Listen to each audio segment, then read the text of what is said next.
Éradiquer le rackettage sécuritaire au Burkina Faso, telle est la mission que s'est donnée le Centre national de presse Norbert Zongo en partenariat avec la Fondation des médias basée au Ghana, la radio Savane FM et Ouaga FM. Pour y arriver, ils ont organisé un forum à Ouagadougou le 12 octobre dernier sur le thème « Comment mettre un terme aux rackets et aux tracasseries des forces de sécurité au pays des hommes intègres ». Ce panel a regroupé les acteurs qui ont un lien avec la réalité du rackettage. Soumaïl Arabo, journaliste de la radio Savane FM et également modérateur de ce panel, nous propose un résumé. Raquette des forces de sécurité au pays des hommes intègres, à l'initiative du Centre national de presse Norbert Zongo et de la Fondation pour les médias basée à Accra au Ghana.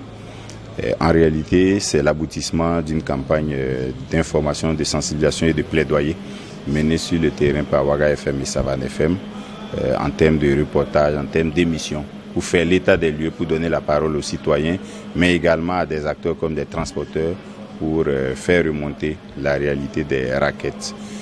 Il se trouve que ce sont des faits patents qui sont vécus au quotidien sur les axes routiers, dans les zones urbaines, dans les grandes villes, y compris la capitale Ouagadougou, au vu au su parfois de l'autorité et qui probablement a des solutions, mais qui ne sont pas envisagées, en tout cas pas dans une tribune comme ça, comme c'est le cas. Aujourd'hui, nous avons eu la chance d'avoir pratiquement tous les acteurs au niveau du panel, l'essentiel des acteurs, mais au niveau du public, pratiquement tous les acteurs qui ont un lien d'une façon ou d'une autre avec la réalité des rackets.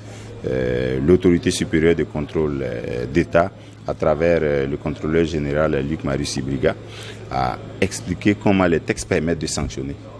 Mais malheureusement, jusqu'à présent, on n'assiste pas encore à des sanctions assez sévères pour dissuader. Alors que par le passé, sous la Révolution, ça s'était bien fait.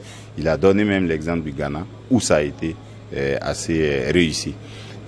Luc Damiba est un ancien coordinateur du réseau national de lutte anticorruption, le RENLA, qu'il est aujourd'hui spécialiste anticorruption. Et il a montré comment, il y a quelques années, mais comment aujourd'hui encore ça continue à se faire, des remontées d'argent pour arrondir les mois des chefs au niveau de la police comme de la gendarmerie. Et il a dit que ça se fait aussi au niveau des eaux et forêts, ça se fait aussi au niveau des douanes et que sais-je encore. Le secrétaire général de l'UNAPOL, qui est le syndicat de la police, a dit qu'effectivement, il y a des causes qui pourraient expliquer une telle situation. En autre cause, il a parlé d'une gestion gouvernance approximative au niveau de la police nationale. Il a dit que la hiérarchie gagnerait à mieux gérer les questions des affectations. Il a dit qu'il y a une question aussi de déontologie et d'éthique qui se pose. Et ça demande que les policiers eux-mêmes se remettent en cause pour résoudre le problème. Au niveau de Bienvenu Claude Bado, qui est le coordinateur de la police des polices, il est ressorti que oui, c'est la preuve qu'une volonté politique existe quelque part, mais elle n'est pas aboutie à partir du moment où la police des polices aujourd'hui n'a pas tous les moyens, surtout financiers, pour se déployer rapidement sur le terrain, pour prendre les gens en flagrant délit par exemple.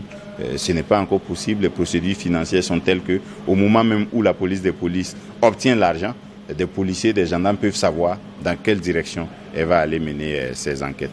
On a parlé du 10-20, qui est le numéro vert, qui normalement devrait permettre de dissuader, sinon en tout cas d'interpeller quand des cas concrets se posent.